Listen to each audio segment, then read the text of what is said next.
우리는 미움받을 용기라는 제목으로 계속해서 다니엘서를 살펴보려고 합니다. 지난 시간 우리는 느부갓네살 왕의 기억하지 못하는 꿈과 함께 무기력했던 바벨론의 지식인들, 종교인들의 모습을 보았습니다.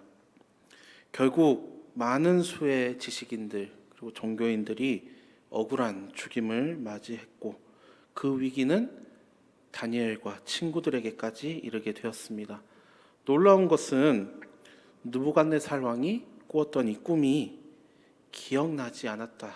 그리고 그 꿈은 하나님께서 보여주셨던 꿈이었다라는 것입니다.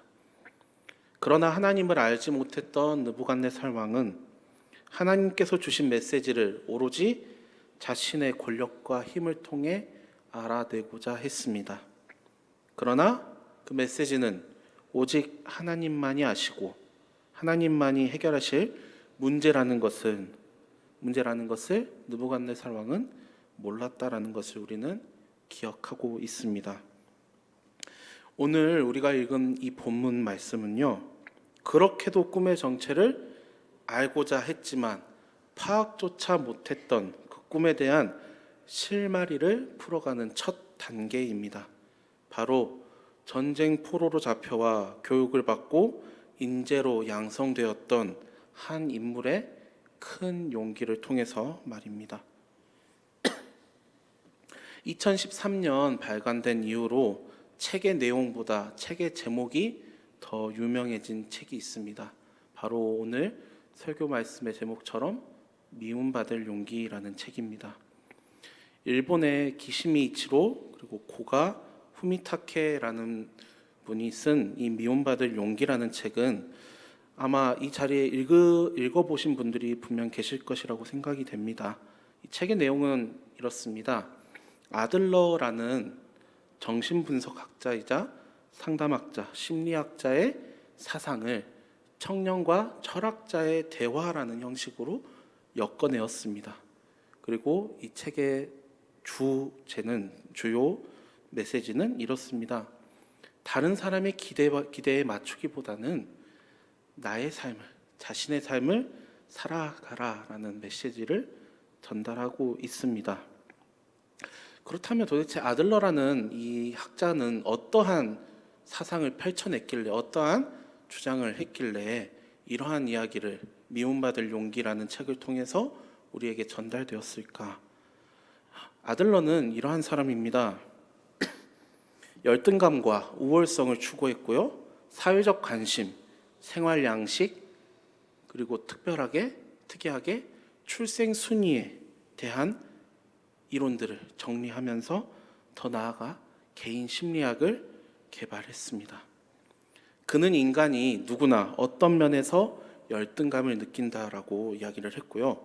그것이 인간이 가질 수 있는 모습이자 또 자기 완성을 이루기 위해 그 열등감을 극복해야 된다라고 말합니다. 이 밖에 아들러에 대한 자세한 이야기는 기회가 된다라고 하면 다룰 수 있었으면 참 좋겠습니다.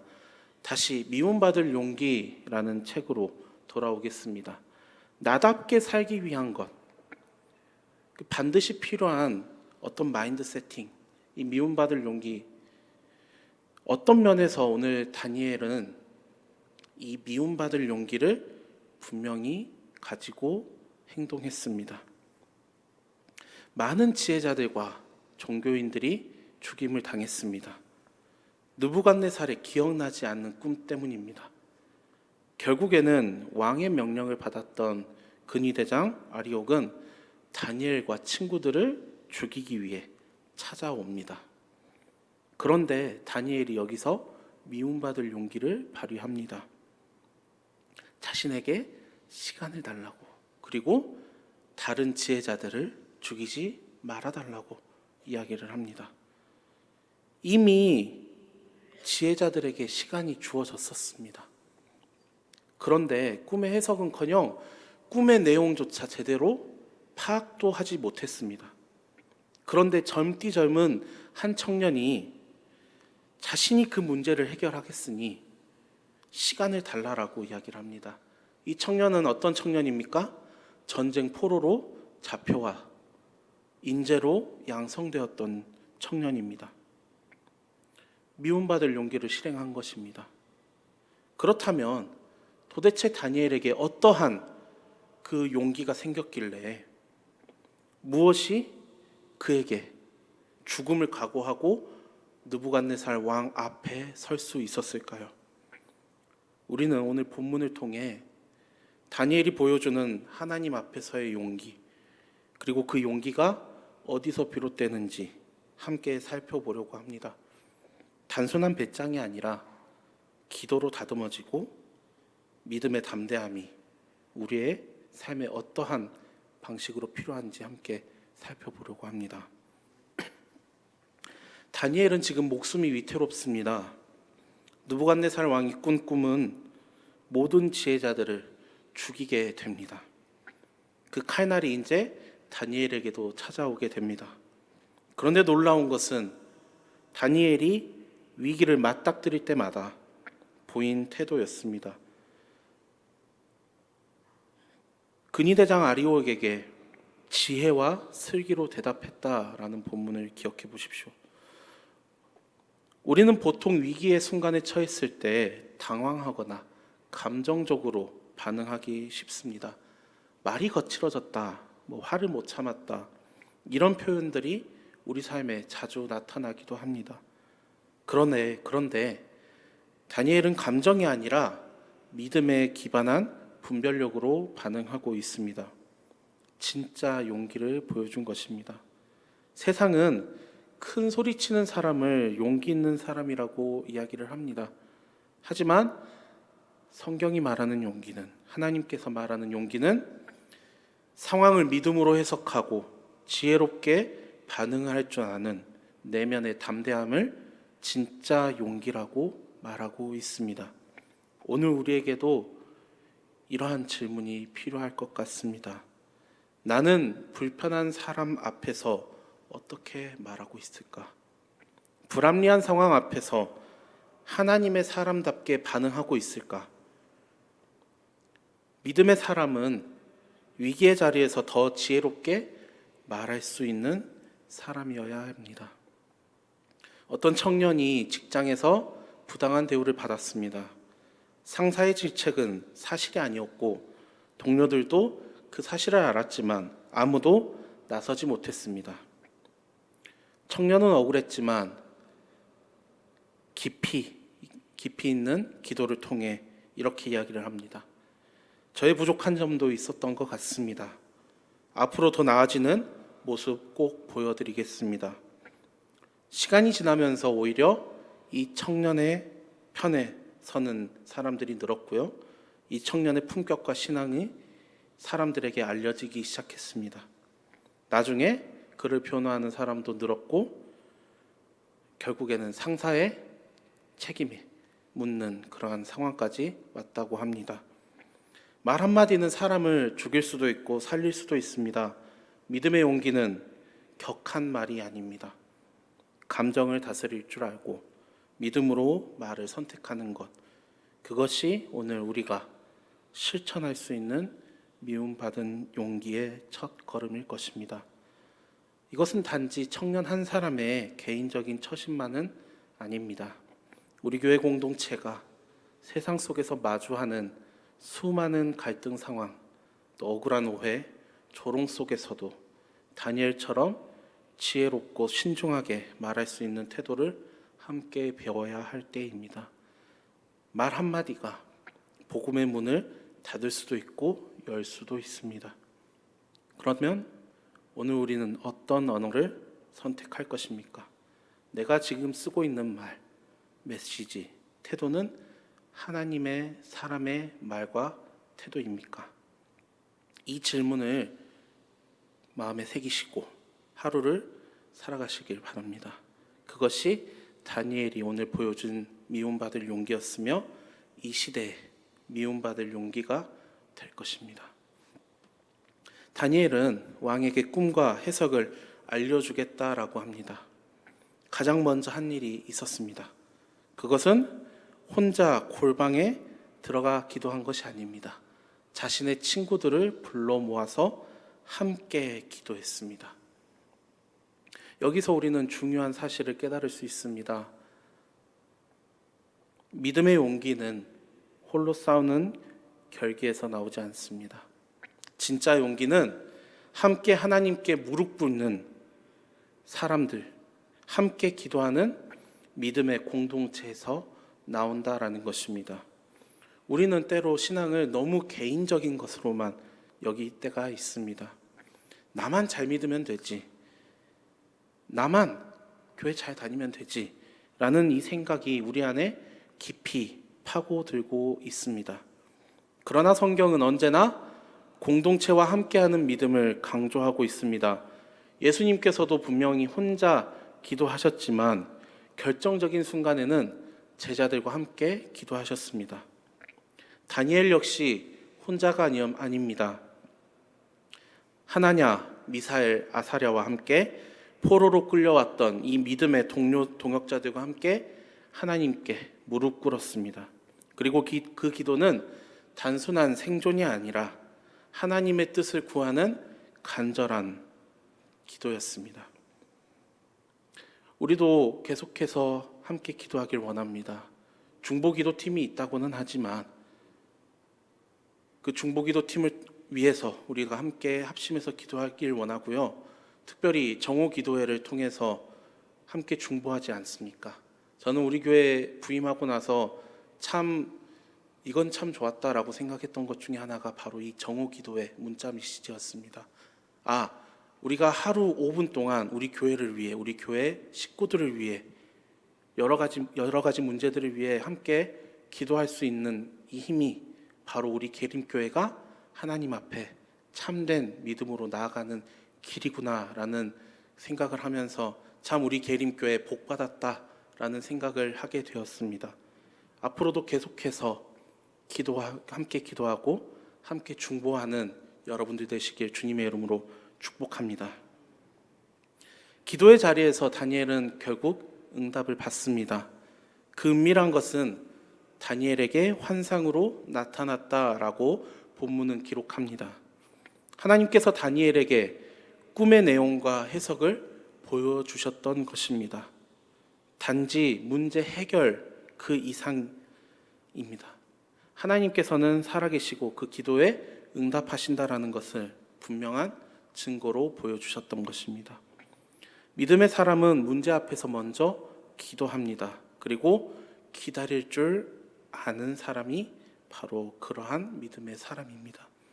다니엘은 시간을 벌게만 했지 무엇을 어떻게 해야 할지 전혀 몰랐습니다.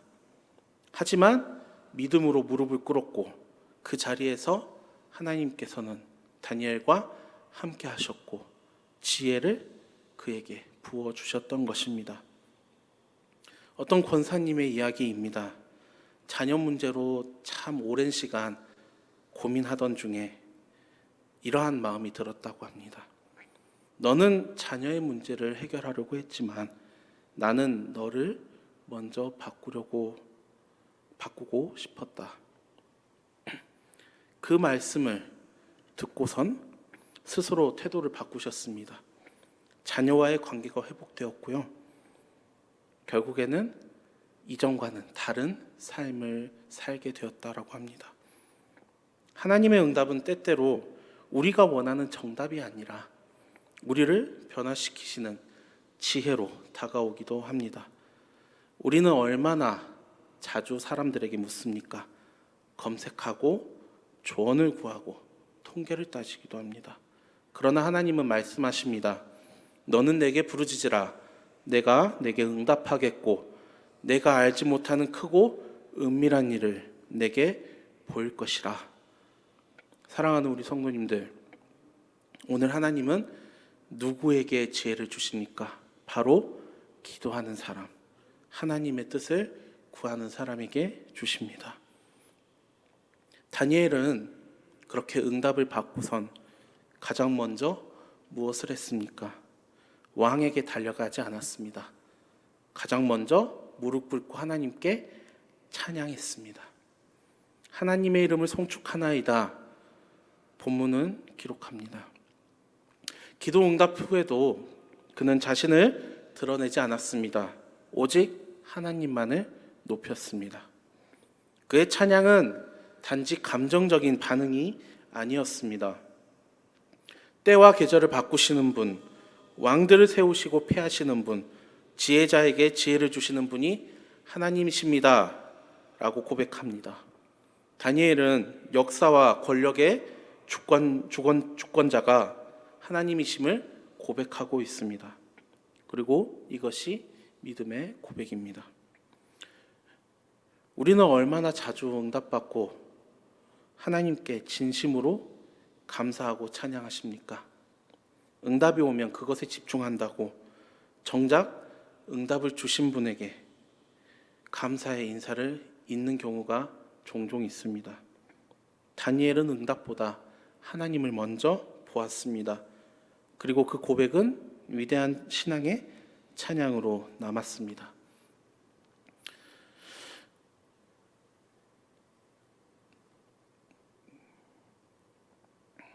저의 고백을 하자면 언젠가 큰 수술을 한번 한 적이 있었습니다. 다리를 다쳐서 병원에 입원했고 참 어려운 시간을 보냈었는데 그때 언제쯤이면 내가 두 다리로 버티고 일어서서 걸을 수 있을까 그런 생각을 한 적이 있었습니다. 근데 그때 하나님께서는 네 다리가 다친 것이 중요한 게 아니라 네가 지금 쉼을 가져야 할 때이니라. 그렇게 저는 또 하나님께 투덜댔습니다. 하나님, 그러면 아프게 좀 하지 말고 그냥 정상적으로 쉬게 해주시면 안 됩니까? 라고 고백했어요. 하나님께서는 이야기합니다. 그렇게 하지 않으면 네가 쉬진 않는다. 그렇습니다. 우리 삶은 늘 하나님께서 응답해 주시면 투덜거릴 때가 참 많고요. 감사하지 못하고 투덜거리고 불평불만만 참 가득합니다. 저는 그리고 그 이후에 하나님께 하나님 죄송합니다. 하나님의 뜻을 제가 알아봤어야 했는데 진작 알아보지 못하고 하나님께 불평과 불만만 쏟아냈었네요. 여러분 삶 가운데서 하나님의 뜻이 임한다면 감사로 하나님의 말씀을 받아들일 수 있는 여러분 되시길 간절히 소망합니다. 다니엘은 그렇게 꿈과 해석을 모두 알게 되고 하나님께 감사의 찬양을 드린 뒤 곧장 아리옥을 찾아가 말합니다. 지혜자들을 죽이지 말라.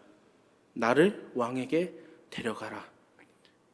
미움받을 용기의 마지막 단계로 다가옵니다. 그는 자신의 목숨만 구하지 않았습니다.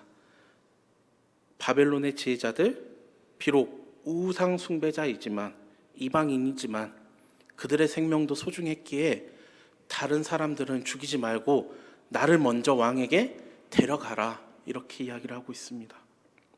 여기서 우리는 신앙의 중요한 진리를 볼 수 있습니다. 진짜 용기는요, 나만 구원받는 것이 아니라 공동체가 함께 구원받는 것입니다. 그리고 그 공동체를 향하는 책임감이 바로 진짜 중요한 신앙의 진리라는 것입니다. 믿음은 단지 개인적인 구원을 말하는 것이 아닙니다. 하나님께 받은 은혜는 반드시 나를 넘어서서 우리 가족, 우리의 이웃, 우리 공동체가 함께 받아야 하는 것입니다. 다니엘은 바벨론의 신하들을 구원받아야 할 대상으로 여겼습니다. 그리고 그 미움받을 용기는 담대함을 넘어 대속적인 책임감으로 확장되었습니다. 우리도 마찬가지입니다. 하나님께 받은 은혜와 진리, 지혜와 복음은 내 안에서만 머무는 것이 아니라 내 가정, 내 직장, 내 이웃, 우리 교회 안으로 흘러가야 합니다. 교회 안에서도 마찬가지입니다.